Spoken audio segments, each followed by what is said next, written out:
საქართველოს მშობელთა და პედაგოგთა ასოციაცია მიესალმება არჩევნების გზით ხელისუფლების შეცვლას და იმედს გამოთქვამს, რომ არჩევნებში გამარჯვებული კოალიცია ქართული ოცნება დაიწყებს სკოლის მოსწავლეებზე და მასწავლებლებზე ზრუნვას. პედაგოგთა ხელფასის გაზრდა საათში 20 ლარამდე რუსულის სექტორის აღდგენა იმ საკითხების არასრული ჩამონათვალია, რომლის მოგვარებასაც პედაგოგთა ასოციაცია მოითხოვს. მშობელთა და პედაგოგთა ასოციაცია თავისუფალი საქართველოს ერთ-ერთ წევრს ალექსანდრე შალამბერიძეს განათლების მინისტრის პოსტზე საკუთარ კანდიდატურად ასახელებს და ამასთან დაკავშირებით ასოციაცია კოალიციის ლიდერთან განცხადების შეტანასაც გეგმავს.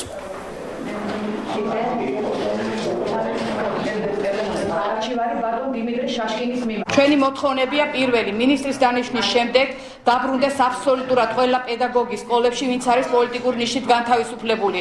მეორე მოთხოვნა ის დირექტორები, რომლებმაც სამეურვეო საბჭომ, დისციპლინარულ საბჭომ და პედაგოგიურმა საბჭომ აგონ კანონის წინაშე პასუხი, რომელმაც გააყალბეს დოკუმენტაცია და უსამართლოდ გაუშვეს პედაგოგები.